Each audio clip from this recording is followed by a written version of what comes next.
လုပ်စီရမလို့ပဲပပကြည်ကြည်လေးဖြစ်ချင်တယ်ဆိုလို့ရှိရင် skin ရဲ့ chance ကိုကောင်းမှရတယ် skin chance ကပါလဲဆို skin barrier အဲ့တော့ဒီ skin barrier နဲ့ပတ်သက်ပြီးတော့ awareness ကို2022တော့ပြောဖို့တယ်ဘာလို့အဲ့တော့ကလည်းပြောလဲဆိုတော့မမရအဲ့တော့ active ingredients တွေကမြန်မာနိုင်ငံမှာအရင်ခေတ်စားတဲ့အခါမှာ active ingredients တွေပဲပုံပြီးတော့သုံးတယ်မှာ wet chan ပေါက်တယ်အဲ့တော့ပျောက်ချင်တဲ့အတွက် wet chan ပျောက်စေးအများကြီးသုံးတယ် wet chan ပျောက်စေးတွေမှာ active ingredients တွေပါ active ingredients ကအဲ့တော့မကောင်းတာမဟုတ်ဘူး तू ကဓာကြီးပဲသုံးပြီးတော့ရေတက်မပြည့်ဘူးကြတော့ तू ဘာနဲ့တူလဲဆိုတော့ခြံထဲမှာကိုယ့်ရဲ့ခြံထဲမှာကိုကပေါင်းပင်နေမြက်ပင်နေအများကြီးထွက်လာလို့ရှင်ကဲရိတ်ဆိုပြီးရိတ်လိုက်တယ်ဒါပေမဲ့ခြံစည်းတော့မကောင်းခြံစည်းကတေးစားမခတ်ထားတဲ့အခါမှာဒီတခြားခြံအပြင်ကနေပြီးတော့ပန်းဝက်မုံတွေဒီပေါ့နော် wheat တွေကနေပြီးတော့ဝင်လာတဲ့အခါမှာကိုကထပ်ပြီးတော့ပေါက်လာလိုက်ပြန်ရိတ်လိုက်ဆိုတာမျိုးဖြစ်သွားတယ်ပေါ့အဲ့ဒီတော့ကဘာလို့လဲဆိုတော့အရင်ဆုံးခံစစ်ကောင်းအောင်လုပ်ဖို့လိုတယ် skin မှာအဲ့ဒီဗီဒီယိုမှာလည်းစုပြောဖို့ရယ်စုကိုရိုင်းဆိုလို့ရှင်လေ skin barrier ကောင်းဖို့အတွက်ကိုဆိုရှင်နောက်ပိုင်းမှာအရန် innovative ဖြစ်လာတဲ့ ingredients ကြီးရဲ့အဲ့ဒါကြတော့ microbiome လို့ခေါ်တယ် skin barrier ကောင်းဖို့ဆိုလေဒီခန္ဓာကိုယ်မှာဆိုရှင်ဒီအရေပြားပေါ်မှာရှိတဲ့ healthy bacteria လေးပေါ့နော်ဒါကို microbiome လို့ခေါ်တယ်အဲ့ microbiome လေးကသူကပြဿနာတစ်ခုခုကမောက်ကမဖြစ်တယ်ဆိုရင်အဲ့ဒါလေးက healthy မဖြစ်တော့ဘူးမရှိတော့တဲ့အခါမှာသူ့အနေနဲ့ကာကွယ်ပေးတဲ့ step တွေကမရှိတော့ဘူးပြီးတော့ microbiome ကကြတော့အဲ့လို bacteria လို့ပြောရဲဆိုတဲ့အခါမှာသူကဟိုမျက်နှာကိုရှင်းတန့်လိုက်တာမဟုတ်ဘဲနဲ့ညစ်ပတ်လာတယ်ဖုံတွေတက်လာတယ်သို့မဟုတ်တစ်ခုခုကကိုယ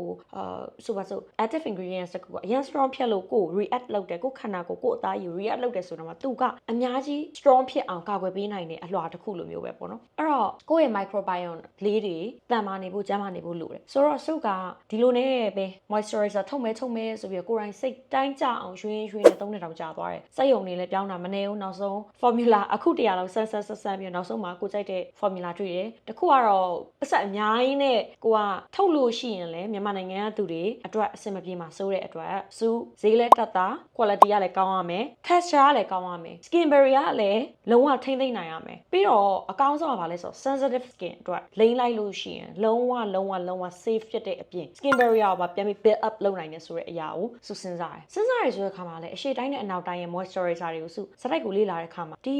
ီအနောက်တိုင်းမှာဆိုလို့ရှိရင်ကျတော့ဒီလို Vaseline လိုမျိုးထူထူခဲခဲပြည့် cream ကြီးတွေညလဲရင်တော့မှသူတို့ကချွေးပေါက်ထဲကိုဝင်ပြီးတော့ပျက်စီးသွားတာသို့မဟုတ်ချွေးပေါက်ပိတ်တာတွေမဖြစ်တတ်ဘူးမဖြစ်ဘူးဆိုတော့ရာသီဥတုကြောင့်လည်းပါတယ်ပေါ့ပြီးတော့တခြားဖြစ်တဲ့သူလည်းဖြစ်နိုင်ပြီပဲဖြစ်တဲ့ရာခိုင်နှုန်းနည်းတယ်ပေါ့ဒါကြောင့်ဒီမှာဆို cream တွေအရင်သုံးတယ်ဒါပေမဲ့မြန်မာနိုင်ငံလိုမျိုးအပူတိုင်းဒေသလိုမျိုးကြတော့သေစာပေါက် gel သုံးရင်သုံးမသုံးလို့ရှိရင် gel cream သုံးပေါ့အဲ့ဒီမှာဆိုရင်စုက gel ကိုကြတော့ဘာဖြစ်လဲဆိုတော့လိမ့်လိုက်ရင်တော့ texture လေးကိုကြိုက်ပါတယ်ဒါပေမဲ့တနေ့ကုန်လုံးဝအဲ့လို glow glass skin လိုမျိုးမဖြစ်နေတဲ့ဥစ္စာတော့စုတိတ်ပြီးတော့သဘောမကျဘူးပေါ့အဲ့လိုဖြစ်ဖို့ဆိုရင်လည်း cream လိမ့်ရတယ် cream လိမ့်ရင်လည်းအဆင်မပြေဘူးနောက်ကကျ gel ကြီးပဲဆိုလို့ရှိရင်လည်းဥပမာ makeup တွေပါလိမ့်လို့ရှိရင်တခါလေရလို့ရှိရင် peeling ဖြစ်တာပဲဖြစ်တယ်ဒါကတော့ gel ပေါ်လဲမူတည်ရဲ့ quality ပေါ်လဲမူတည်ထားပါတော့အဲ့တော့စု skin မှာလည်း moisture ကိုကောင်းကောင်းပြရမယ်ဒါပေမဲ့ထူးထူးပြည့်ခဲခဲလည်းဖြစ်ရအောင် gel လိုလည်းတခါလေရေတင်သလိုပျောက်သွားလည်းမဖြစ်အောင်ဆို gel cream texture ကိုရွေး texture လေးကိုပြအနက်မပါဘူးပြီးတော့လုံးဝကိုလိမ့်လိုက်တာနဲ့တန်းပြီးတော့စိတ်ဝင်အားကောင်းတယ်ဒါအပြင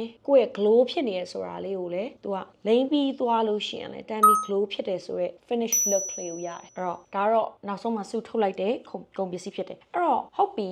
ingredients တွေအကြောင်းပြောအောင်ကုန်ပစ္စည်းရဲ့ဒီပါဝင်ပစ္စည်းတွေအကြောင်းပြောအောင်ပထမဆုံးအဓိကတော့ Bifimer Ferment Filtrate ဆိုတဲ့ကုန်ပစ္စည်းလေးပါတယ်အဲ့ပစ္စည်းကို9000 ppm ပါဝင်တယ်ပြောမယ်ဆိုပမာဏကိုသူ့များထည့်ပေးထားတယ်သူက microbiome တစ်မျိုးဖြစ်တယ်အဲ့တော့ healthy bacteria လေးပေါ့အဲ့တော့ဒီကောင်လေးကိုအဓိက main ingredient အနေနဲ့သူကထည့်ထားတာဖြစ်တယ်ပြောရမယ်ဆိုလို့ရှိရင်တော့ skin barrier ကောင်းဖို့အတွက်လုံးဝ main အခြေခံကျတဲ့ ingredients လို့ပြောလဲမှာမအောင်နောက်တစ်ခုကတော့ niacinamide ကတော့သူ့ရဲ့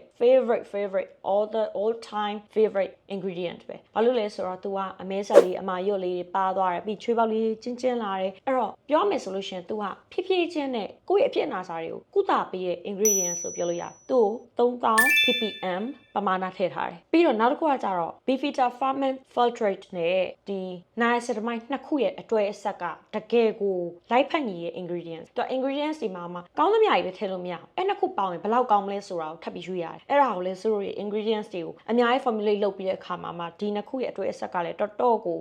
chemist တွေကလည်း recommend လုပ်တဲ့ဒါနဲ့အတူကိုယ်တိုင်လည်းအများကြီးဆက်သက်ပြီးခါမှာအရင်သဘောကျလို့ထည့်လိုက်တယ်နောက်တစ်ခုကတော့ squalene ကပြောမယ်ဆိုရင်အစီတစ်မျိုးပဲ squalene ရဲ့အစီကိုပြပြမယ်ဒါတော့ဘယ်လိုမျိုးလဲဆိုတော့လူရဲ့အသားကနေထွက်တဲ့အစီနဲ့အရန်စင်တူတဲ့အစီ skin ကနေသဘာဝ ဝထွက်လာတဲ့အစီနဲ့လုံးဝပုံစံချင်းတူတယ်ဆင့်တယ်သူကဒါကြောင့်သူကလေအစီဆွဲနေရမှာလေအစီဝန်းဝန်းတင်းတင်းဟိုလိုမျိုးဖြစ်တာမဟုတ်ပဲနဲ့အသားပေါ်မှာကြည်ကြည်လင်လင်လေးဆိုတဲ့အားမျိုးသူကတွေ့ရလိမ့်မယ်ဒါကြောင့်လေ gel cream ဆွဲနေရမှာခုန texture လေးကိုတွေ့တဲ့အတိုင်းပဲအစီပါလို့ပါမှန်းတော့မသိဘူးသူ့ကိုအချိုးစားညီမျှစွာနဲ့အမြဲ glowless skin လေးဖြစ်နေဖို့အတွက်ရည်ရွယ်ပြီးတော့ဒီ squalene ingredients ကိုထည့်ထားတာဖြစ်တယ်သူ့ရဲ့အစီကမျက်နှာမှာဆိုလို့ရှိရင်ဘလောက်တောင်မှlightweight ဖြစ်ပြီးတော့လုံးဝအသားကို barrier ကို repair လုပ်နိုင်လဲဆိုတာသိတယ်အဲ့အတွက်ကို ingredients ကိုရဲ့ moisturizer မှာထည့်မယ်ဆိုတော့ဒီ ingredients ကိုမပါမဖြစ်ထည့်တာဖြစ်တယ်နောက်တစ်ခုက actoin ကကြတော့သူက skin barrier ကောင်းမှုအတွက်ကိုရဲ့ skin barrier ဆိုတဲ့အပြင်ရလာတဲ့လေတုအညစ်အညမ်းဒီဖုံမုံတွေကိုအများကြီးပို့ပြီးတက်တာစေတဲ့ skin barrier ကိုကောင်းစေတဲ့နောက်ထပ်အားဖြည့် ingredients တစ်ခုဖြစ်တယ်အဲ့တော့ဒါတွေကတော့ main ingredients အနေနဲ့ဆိုတာထည့်ထားတာဖြစ်ပါတယ်ဆိုတော့ကိုက skin barrier ကိုပြန်ပြီးတော့တိစောက်နေရတယ်ဆိုရဲသူဆိုလို့ရှင်ဒီ moisturizer ကိုစုကလုံးဝဝယ်ပြီးနောက်မရစေအောင်လို့ပြောချင်တယ်နောက်တစ်ခုကစုလိုမျိုးပဲ active ingredients တွေတစ်ချင်းအရင်ကြိုက်ခဲ့တယ်နောက်ကြတော့ skin barrier ကြောင့်ရက်လိုက်ရတဲ့အချိန်တစ်ခုရှိတယ်အဲ့ခါမှာဆိုလို့ရှင်စုအရင်တော့ ordinary သုံးတာလေးရှိ ordinary ကတော့ strong ဖြစ်တယ်ပေါ့နော် ordinary ကကောင်းပါတယ်ကောင်းတဲ့ brand မှာဒါပေမဲ့ကိုရိုင်ကကိုရဲ့ skin ကဘယ်အချိန်မှာ moisture လိုရယ်ဘယ်အချိန်မှာဒီအရာတွေ strong ဖြစ်တဲ့အရာတွေရက်ရမယ်ဆိုတော့မသိခဲ့တဲ့အတွက်ကိုကသုံးပြီးတော့အဆင်မပြေတာလေးဖြစ်သွားခဲ့တယ်အဲ့တော့ကဘာတွေဖြစ်လဲဆိုတော့ဘယ်သွားဥမာ make up လိမ့်လိုက်လဲဝက်ချန်လေးတစ်ခုပေါက်တာတို့အပြင်သွားလဲဝက်ချန်လေးတစ်ခုပေါက်တာတို့ပေါ့နော်ဒါကကို skin ကဒီ brand တစ်ခုကြောင့်မဟုတ်ဘဲနဲ့ကျန်တဲ့ brand တွေလည်းအဲ့လိုပဲ active ingredients တွေပါတဲ့ဥစ္စာအများကြီးသုံးတဲ့အခါမှာအဲ့မျက်နှာဘာဖြစ်ပါစေ sensitive အရင်ဖြစ်သွားတယ်အဲ့မှာတွေကစုကစပြီးတော့ skin barrier ကိုလုံးဝ build up လုပ်တဲ့ဒီ microbiome ပါတဲ့ ingredients ပါတဲ့ moisturizer ရဲ့ serum တွေရဲ့ပဲလိမ့်တော့တယ်ဒီအတွက်စုပါတေချာပြောလို့ရဆိုကိုယ့်ရဲ့ skin barrier ကိုကောင်းကောင်းထိန်းသိမ်းခြင်းနဲ့ဒါအပြင်အမဲဆက်အမာယိုဒီ floss လေးတွေကိုထိန်းတာနဲ့အတူကုသမှုလေးပါခြင်းနဲ့ solution တော့ဒီ moisturizer လေးကလုံးဝသုံးလို့ရတယ်လို့အမခံနိုင်တယ်သူကတကယ်တော့လေတကယ်ကို all skin type ပဲ all skin type ဆိုတဲ့အခါမှာသူကပေါ့နော်တယောက်ပို့ပြီးတော့တေချာပေါက်ညွန်ပါဆိုရင်တော့ဘာပြောချင်လဲဆို sensitive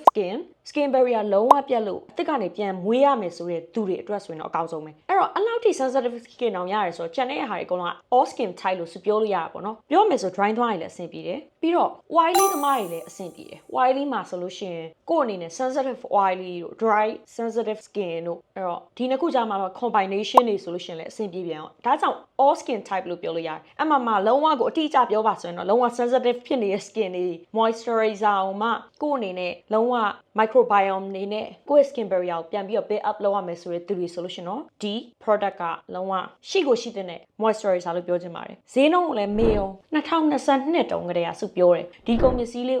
ကိုသာထုတ်မယ်ဆိုရင်2000 3000 2500လောက်ဆိုရင်အဆင်ပြေနိုင်မလားမေးတယ်အားလုံးကလည်းအဆင်ပြေရပြောတယ်ခုနောက်ဆုံး3နှစ်အကြာမှာတော့စု29500နဲ့စုထုတ်ပေးခဲ့တယ်အဲ့တော့အတက်နိုင်ဆုံးစုအနေနဲ့တန်တယ်မိုက်တယ်ကောင်းတယ်ဆိုတဲ့ ingredients တွေနဲ့အတူတက်နိုင်လောက်မယ်ဆိုတဲ့ဈေးကိုတက်နိုင်ဆုံးချိန်စပြီးတော့ထုတ်ပေးထားတာဖြစ်ပါတယ်ဒီဈေးနဲ့ဒီပါတဲ့ ingredients တွေနဲ့ဆိုလို့ရှိရင်သေချာပေါက်တန်တယ်လို့ကိုက moisturizer တော်တော်များသုံးမှုတဲ့သူတွေဆိုသိပါလိမ့်မယ်ပါဝင်တဲ့ပမာဏ 30ml ဖြစ်ပါတယ်ပြောရမယ်ဆိုလို့ရှိရင်တော့ကိုကနေ့တိုင်းလိမ့်မယ်ဆိုရှင်တော့ဒလခွဲလောက်တော့ကောင်းကောင်းခံမယ်ထင်တယ်ဒါကတော့တယောက်နဲ့တယောက်ရဲ့ယူတဲ့အပေါ်လဲမူတည်ပါပေါ့နော်ဆိုတော့ဒီလောက်ဆိုရင်ဒါဒီနှစ်ဖူးနဲ့ဒီဘေးအကုန်လုံးကောင်းကောင်း cover ပေါ့အမှန်တကယ်ဒီထက်ပို cover ပါတယ်တကယ်တော့လောလောဆယ်စပင်လေးကအလှပြင်ထားတော့အကုန်လုံးလိမ့်ပြလို့မရဘူးပေါ့နော်ဒီလိုလေးတစ်ခုလောက်ဆိုလို့ရှိရင်ဒီပါးကြီးတစ်ခုလုံးကောင်းကောင်းရပါတယ်အဲ့တော့ပြောမယ်ဆိုတမျက်နှာလုံးကို